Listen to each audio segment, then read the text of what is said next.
Hello everyone, আমি যে জায়গাটায় যাচ্ছি এখন সেটার মধ্যে একটা রহস্য লুকিয়ে আছে, কিন্তু সেই রহস্যটা কি তোমাদের সঙ্গে শেয়ার করব। তার আগে চলো তোমাদের আমি কোথায় নিয়ে যাচ্ছি বলো তো। তোমরা দেখে নিশ্চয়ই তোমরা একটু একটু বুঝতে পারছো। দেখো পরিবেশটা কত সুন্দর, আশেপাশে দেখতে পেয়েছো তোমরা। তো তোমাদের সবটাই ঘুরে দেখাবো, আর আমি কোথায় এসেছি সেটাও তোমরা বুঝতে পারবে। তার আগে ভিডিওটা ভালো করে দেখে নাও, কত সুন্দর একটা পরিবেশ। আমি তো গেছিলাম, এখানে আমার মনটা পুরো স্নিগ্ধ হয়ে যাচ্ছিল। তো তোমাদেরকেও ভাবলাম দেখার সুযোগ করে দিই। তো এটা তোমরা নিশ্চয়ই বুঝতে পারছো যে আমি এটা কোথায় এসেছি, আর আর তোমরা নিশ্চয়ই দেখতে পাবে যে কার দর্শনে আমি এসেছি। তো তোমাদেরও দর্শন করাবো, তো আমি প্রণাম করে নিচ্ছিলাম মন্দিরে ঢোকার আগে। তো মন্দিরটা কিসের মন্দির আর কোন ভগবানের মন্দির তোমরা সেটাও বুঝতে পারবে। চলো তোমাদের নিয়ে যাওয়া যাক মন্দিরের ভেতরে। তো আশেপাশেটাকে আমার মেয়েকে দিয়েই ভিডিওটা করাচ্ছিলাম আমি। তো আমি যার কাছে গেছিলাম ইনি হলেন পণ্ডিতজি, ইনি এই মন্দিরের পুজো টুজো করে থাকে। তো আমি প্রসাদ নিয়ে গেছিলাম, আগরবাতি নিয়ে গেছিলাম, উনি সেটা পুজো দিয়ে দিচ্ছিলেন আর আমি ভগবানকে প্রণাম করছিলাম। আর চারপাশটাই ঘুরে নিচ্ছিলাম, 7বার মতো ঘুরেছিলাম। আর মেয়ে তোমাদেরকে দেখাচ্ছিল যে কি কি ভগবান আছে। এখানে আছে রাম, লক্ষ্মণ আর সীতা ভগবান। তো তোমাদেরকে মেয়েই দর্শন করাচ্ছিল ভগবানগুলোর।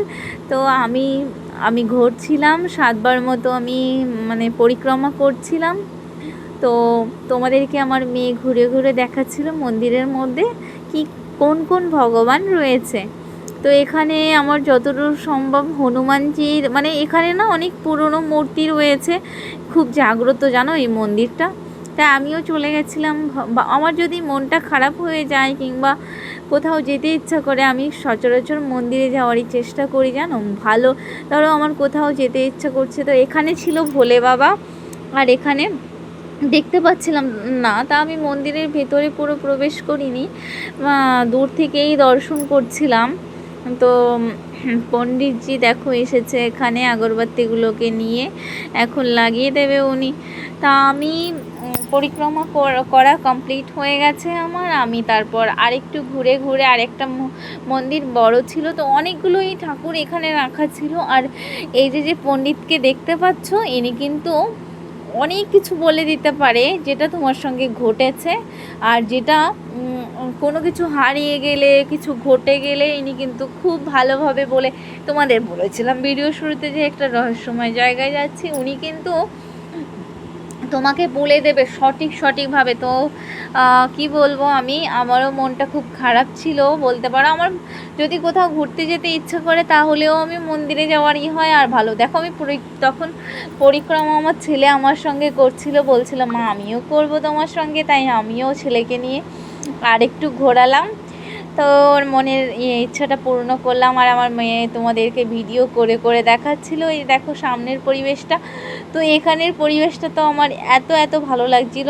তো কি বলবো তোমাদের, এই যে যিনি পণ্ডিত, ইনি হলো কোনো কিছু ধরো তোমার সঙ্গে কেউ খারাপ করেছে, জানি না কেন, ইনি হলো হনুমানজির ভক্ত। তো ওনাকে ওনার উপর একটা হনুমানজির কৃপা আছে বলতে পারো। উনি অনেক ভাগ্য করে সেটা পেয়েছে। এখানে বসে উনি বলে দিতে পারে যে তোমার সঙ্গে কি হয়েছে, খারাপ হলে বলে দেবে, আর যদি কোনো জিনিসপত্র হারিয়ে যায় তাহলে সেটারও খোঁজ দিয়ে দেয় উনি। তো উনিও আমার ক্ষেত্রে সঠিকভাবে বলেছিল। কিন্তু সেই জিনিসটা আমাদের কি বলবো, আমাদের নিজেদের মধ্যে লোক, ওই জন্য তার সঙ্গে জোর জবরদস্তি বেশি একটা করতে পারিনি। কিন্তু উনি যেটা বলেছিল, আর আমার যে জিনিসটা হারিয়ে গেছিলো, উনি সঠিকভাবে বলেছিল আমাকে। তো এই লোক এনাকে মানে খুব মানে কি বলবো, ওনাকে অনেক মানে আমার মন থেকে আমি সত্যি মেনেছিলাম। কেননা আমি কিচ্ছু বলিনি ওনাকে, উনি একদম গল করে বলে দিয়েছিলাম। দেখো আমি তো সেরকম একটা বিশ্বাস করি না এসব জিনিসে, তো আমি খুব আশ্চর্য হয়ে গেছিলাম বিষয়টা দেখে। তো দেখো এখানে কথা বলতে বলতে দেখো তোমাদের আমি অনেক কিছু মিস করে ফেলেছি। তো দেখো আমি ঘন্টাটাকে বাজিয়ে নিচ্ছিলাম যখন আমি মন্দির থেকে বেরোচ্ছিলাম তখন। তো কথা বলতে বলতে যে ভিডিওটা শেষ হয়ে গেছে আমার খেয়ালই ছিল না। যাই হোক, সবাই ভালো থেকো।